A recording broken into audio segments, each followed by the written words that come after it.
A woman falls into a loveless marriage with a rich fellow and realizes that she's made a mistake. And when she leaves him, trouble and chaos happen and are brewing. And Ecstasy, a silent movie which was the first movie to get in trouble for showing nudity. Now, on the last program, I did a review of Mississippi Mermaid, which was the very first movie that I watched in 2025. Now, I have no idea what the next movie I'm going to be watching in 2026 is going to be, but when I do, I will definitely do a program on that. But I think Ecstasy should be the first movie that you see of 2026, and especially if you're a creator or a YouTuber, I am going to explain why. Now, this movie was directed by a Czechoslovakian director named Gustav Machatý. And of course it was shot in Czechoslovakia, portions of Germany. In some cases they had different cast members. And this was the one that was going to feature some nudity. Now when I first read about this is a movie that I read about for years. And if it was going to be shown on regular TV, I would have watched it, but maybe for the reasons that it contained nudity, albeit nudity from the early 1900s. Maybe that's why I wasn't able to look at it until the turn of the millennium, now in 2025 on Tubi.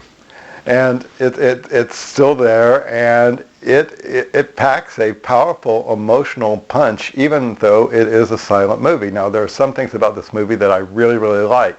And one of those is there are no intercards. So you'll have characters talking to each other, and in most silent movies you'll have the screen will go black and you'll see some dialogue and quotes of what they just said, you know, unhand me, you scoundrel, things like that. Well, the Gustav, when he directed this, decided he was not going to do that. So the only time you see anything that has names or anything like that is if it's like they check into a hotel and they're signing their names, or somebody's writing a check and you see their names. That's the only way you know who this person is. So I don't really see why I need to even go through the trouble in this review of trying to find out what their names are. There's Hedy Lamarr's character, there's her old husband, and then there's the young guy. There you go. But this movie, though, was way more than I thought it was going to be. When I first read about this, going back to my teenage days, reading about movies, it seemed like it was just something they showed in carnival sideshows.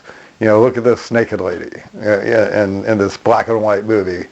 You know, movies are new, and so they're just entertaining themselves with, you know, trains coming at you, or people shooting guns, or an old couple kissing. But that's what I thought this movie was. When I watched it, I was just amazed at the depth of this movie. I mean, this was the kind of filmmaking on a par with King Vidor, David Lynch, Francis Coppola, and yeah, I'm looking at you, Megalopolis. Well, I like Megalopolis. I've got to do a review of Megalopolis soon. That's one of my New Year's resolutions, to finish my movie, An American Backslider in the Philippines, and to review Francis Ford Coppola's Megalopolis. But it's that kind of movie. It is the kind of movie that if you can't see it on a movie screen, you then at least see it on a nice big screen TV. But it was worth it. And of course she marries this rich fellow, and they immediately have different interests, and she doesn't like the fact that she's asking for a divorce, and a divorce is kind of tough to come by in those days. But again, we're not in the United States, though. We're in Europe, so I'm a little rusty about what the divorce laws were in Europe at around the turn of the century, 1900. So maybe they weren't as rigid as we were in America. I don't know. But he does give her the divorce, and he's all sad. And so she goes to some other place, somewhere, presumably Czechoslovakia or Germany. They filmed in both locations. And there's nothing around her. There's no real roads around her. She is just in the middle of fields and forest and farmland. I mean, it's just a black and white paradise there. And so she's riding a horse, and she decides she wants to go for a swim. So she goes for a swim, and then the horse kind of runs off, and her clothes are on the horse's back, so she can't get her clothes. So she's running, trying to get that horse, and of course sees the farmhand, the big hunky stud farmhand with his horse, and so she starts to hide behind a bush, and it's going to be a fun trying to edit this for YouTube. So, but it is on Tubi. Go watch it on Tubi after this. But eventually, we do see some nudity going from the waist all the way up to the breast for a long period, kind of a surprising period of time for a silent movie. I thought that it would be like, Tarzan when you got to see Jane swimming naked, but it was very briefly, just for a few seconds. I thought this was only going to be for a few seconds too, but it wasn't. It was more like maybe a minute's worth, maybe 2 minutes. So they really weren't that ashamed. Now the story is that after this movie was shot, that Hedy Lamarr said that she didn't know that was going to be used, or they made her do it against her will. But when you go to Google and research it and read the Wikipedia, you find that they went to some other actresses, and one of the first things they said was, there's nudity required for this role. So it's not like they hid it. And one after the other, each actress turned it down because of the nudity. And so at this point, we just have to ask, well, weren't they just as honest with Hedy? And most likely they were. I feel. And I think she was the first Sharon Stone, because Sharon Stone kind of said similar things. But I think Hedy Lamarr, in this sense, was the first Sharon Stone in that she said, hey, I didn't know they were going to do that. Anyway, they get together, and we have what's probably the first sex scene in a major international motion picture, but no nudity in that one. But we see just from the way they're moving and all that, we know what's going on, and very tastefully done and all. But then at the end of it, they're still kind of together. But we cut back to her husband, who misses her and feels really bad and decides he's going to try to go find her. So he goes to find her, and surprisingly enough, the other guy is there and decides to bum a ride with him. And so they are riding forward, and in the meantime, as they're talking and all, he starts to get upset, and it's a kind of, I thought he was kind of onto the fact that he might have had a relationship with her, but there's no inner cards to say that.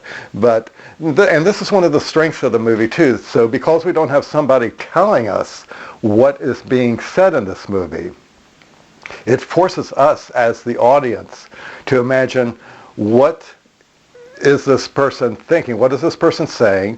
What is he thinking that's causing him to say what he's saying? And in order to do that, one of the first things you have to do is say, well, what would I do if I were in a similar position? What if I were the old guy who married a young woman, and then she was like bored through the whole thing and then decided she wanted a divorce and leave? How would I feel?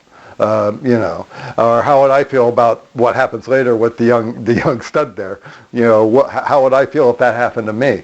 So this particular silent movie, without the inner cards, I think is a great tool for teaching somebody empathy, because you're forced to imagine what you would do in that situation, because nobody's telling you what they're thinking or what they're saying.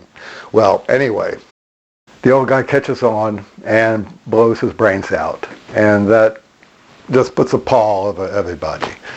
She's very unhappy and all, and he decides that maybe they're going to go off together and start a new life somewhere, but they have to get through this moment first. Well, they go at the train station and they're about to take off. He falls asleep, and she decides for whatever reason she doesn't want to be with him, so she leaves. And he wakes up and he's just sad about that. She abandoned him. So he goes back to work, and you see that wonderful black and white photography of all the laborers at work, and everybody's like kind of happy, but he's not happy, but he throws himself into the work. And then there comes this montage where he's doing all this farm work, talking to people, and then after some more montages, he starts to get happy. He starts to smile again and all. And then the camera goes through the wheat, and then in dissolves Hedy Lamarr breastfeeding a child. Now, when I saw this movie, the first time I saw it, I thought, oh, she had his baby and is off somewhere raising it. Maybe there could be a sequel. Of course, there wasn't a sequel to this. I think there's been some remakes, but there wasn't a sequel to this.